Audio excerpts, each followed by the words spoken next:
Lloyd here. We're in Revelation chapter 1, 9 to 20. Let's read.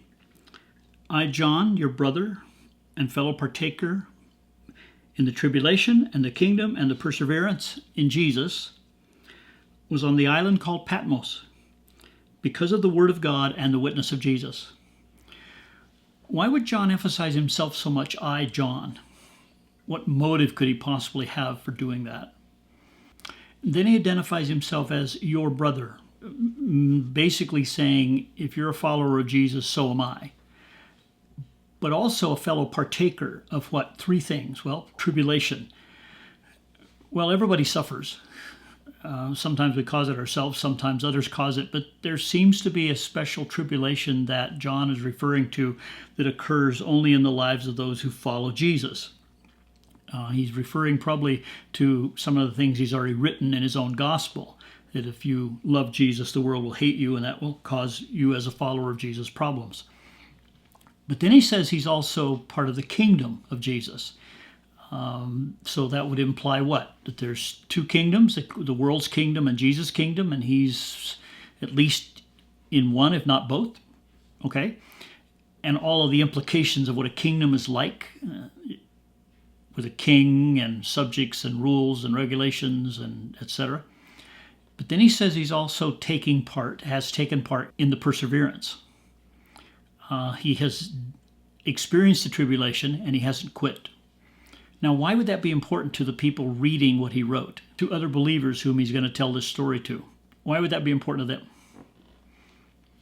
And then he tells us where he was, on the island of Patmos. You can Google that. It's in the Aegean Sea. He doesn't tell us about the beauty of it or how he got there. He just says the why he's there. Well, because of the Word of God and the witness of Jesus. Okay, Word of God, either God said, you're going there, so go there, or God said, I want you there, and therefore he was there. The Word of God is going to become more and more important, this concept of words. Then in the witness of Jesus. Well, we go back to verse 1, the revelation of Jesus Christ. So everything John tells us now in this book is going to revolve around the person of Jesus, a witness telling us all about Jesus. Then he begins his revelation with a Sunday morning, a Sunday afternoon. I was in the Spirit on the Lord's Day. Now, the Lord's Day is Sunday. It's always been Sunday. It's never Saturday, never has been, not Wednesday. It's the first day of the week is Sunday. So being in the Spirit, what does he mean by that? Does he mean he was in a trance, or he was worshiping, or he was thinking about the spiritual side of things, not just focused on the physical world? While he was in this state, in the spirit world, he heard a voice behind him, like a trumpet, making sure he heard it so it was loud enough, I guess, like a trumpet. And the voice itself was saying to him, I want you to write something down. Write in a scroll what you're seeing. Well, why would he be told to write it down? What's so important about the written word? Well, if he hadn't written it down, we would know about it. He's not here to tell us about it, and we weren't there to witness it ourselves. So writing things down seems to take on much more importance than we realize. The Word of God, the written Word of God, and now write down what you've seen. But not just that. Don't just hide it and keep it in a locked box here. I want you to send it to the 7 churches because they haven't seen what you're going to write down. Okay? And then he lists those 7 churches: Ephesus, Smyrna, Pergamum, Thyatira, Sardis, Philadelphia, and Laodicea. So he turns around wanting to see who's talking, and the first thing he sees are 7 lampstands. Not the person necessarily, but the 7 lampstands. So what's a lampstand? What good are lampstands? Well, a lampstand is intended to brighten things up, to reveal, to show light. And they were golden, which means they were heavy and would shine even brighter. 7 lampstands. Why 7? Why not 8? Why not 3? Why 7? But the next thing he talks about is what he sees in the middle of the lampstand, which means the light probably is focusing on the middle, but he sees a human that looks like a son of man, the Son of Man, which is a human being. And the next verse will tell us that he's wearing clothing. So we're dealing with a human who's talking to John at this point. And the clothing in verse 13 might represent royalty of some kind. It's a long robe down to his feet. There's a golden sash across his chest. But then after those pieces of clothing, we're not told he has any shoes on or a hat at all or gloves. The next thing focuses on his head and his hair, and that's pure white, like wool and like snow. Metaphorically, you could read anything into that you want. It's very bright and very visible, or it's pure. There's nothing evil or negative about it. It's very, very pure. But as John focuses on that head and that hair, he comes down to the eyes, and the eyes are going to be a shock. Flame of fire coming out of the eyes. That's scary. It would be for me. When I look at someone and I see flames coming out of their eyes, I think this is not good. They're angry, they're upset, there's going to be damage, something's going to be who knows what, but it's not a fun experience to have someone looking at you with fire in their eyes. So John drops his eyes from those eyes down to the feet, and he sees feet that are bronze, and they look like they've gone through a furnace of fire. So he goes from seeing fire coming out of the eyes to feet that look like they've gone through fire, which could metaphorically stand for persecution itself. And there might be a link between the fire in the eyes and the fire of what the feet experienced. But then John brings us back to the voice. And now it's not like a trumpet to get your attention, but as it speaks, it sounds like tons of different rumbling waters. I have no idea what that sounds like. I mean, I know what a waterfall sounds like. I know what 3 or 4 waterfalls sound like. Maybe that's close, but I wasn't there, so I don't know. But at this point, the voice doesn't say any more. John's attention is drawn to the right hand of this man, who's probably Jesus, and in his right hand he holds 7 stars. Okay, the stars are obviously not physical stars. It would be a metaphor for something we don't know yet. But he's holding them. And what does that indicate? What does that signify that he's actually holding 7 stars? Does it signify control? Does it signify power to keep things going right? But the next thing is we move from the right hand to the mouth, and out of the mouth, instead of, quote, a tongue, we have a sword. It's double-edged and it's sharp. Again, not a pleasant situation. We know what words can do. We know how words can hurt and maim and kill. And this person, out of his eyes come fire, and out of his mouth comes a sharp double-edged sword, which is an indication there's going to be some damage done, some hurt done. But that's not the end of it. Now John looks at his face, not his head, not his hair, not his hands, not his feet, the clothing. He looks at his face. And if you've ever looked dead directly into the sun, don't do that. It'll blind you.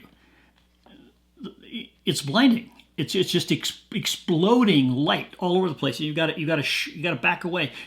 John's response was typical. He fell flat on his face as if he'd died. The Son of Man, remember, stars in his right hand, reaches down with his right hand. Why his right hand? Why is that important? And touches him. He physically touches him and then says 2 words. Don't be afraid. Okay, that's 3 words in English. Not afraid. And then he makes statements about himself. Now, whether or not John stands up or sits up or pulls his writing back together or he writes it all afterwards, we don't know that. But he makes these statements. I'm the first and the last. Well, what comes before the first? Nothing. What comes after the last? Nothing. Okay, so he's saying I'm eternal, both directions? Is that what he means? And then he says, I'm also living. I am life itself. Not I have life, or I came alive, or I got life, or I was born. He's basically making an absolute statement here. I'm life itself. I am the living one. And then he jumps to, but I died. I was dead. Not I died and stayed dead, but I died, but now I am alive, and I'm never going to die. I'm alive forever, never, never, never, never. Well, that's stupendous in and of itself, but the next 2 statements are stunning. And I have 2 keys. I have the key to death, and I have the key to hell. Okay, well, I don't have a key to death. I know I'm going to die. I know the door is going to be opened for me to go through it, and I'm going to die. The question is that if Jesus died with the key of death with him.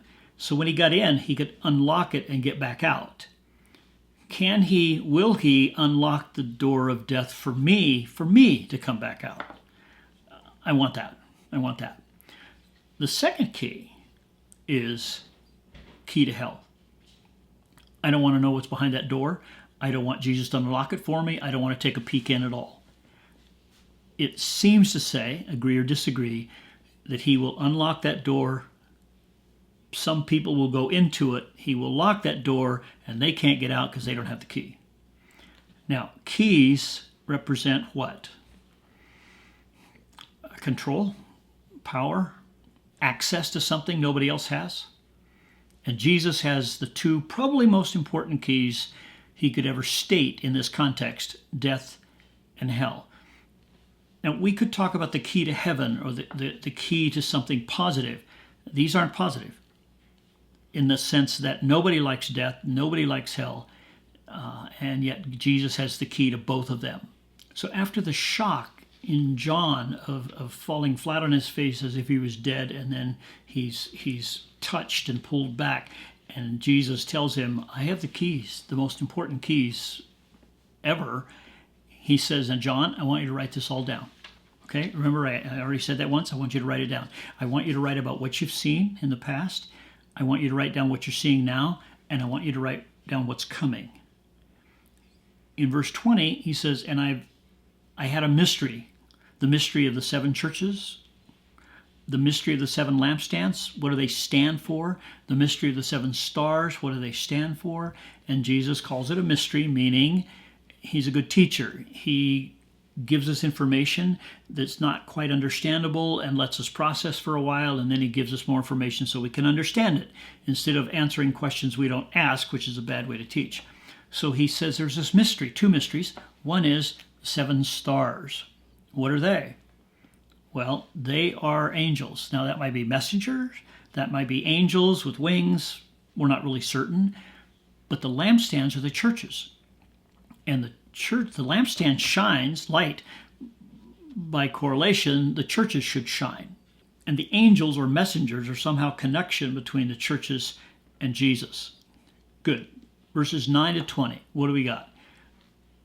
Jesus appears in human form. John sees it and hears it. And Jesus tells him, I want you to write down everything you've seen, you're seeing, and you're going to see.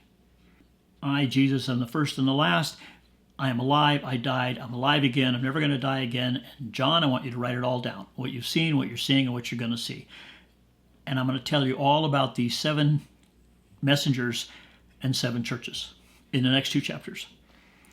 I hope you stay with me. Hope you liked it. I enjoyed it. I hope you enjoyed it. If you have any questions about my videos, about these videos, anything I can improve, any questions you have, shoot me an email, BibleGranny8.com, my wife's website, and I'll get back to you as soon as I can. Hey, have a nice day. Bye.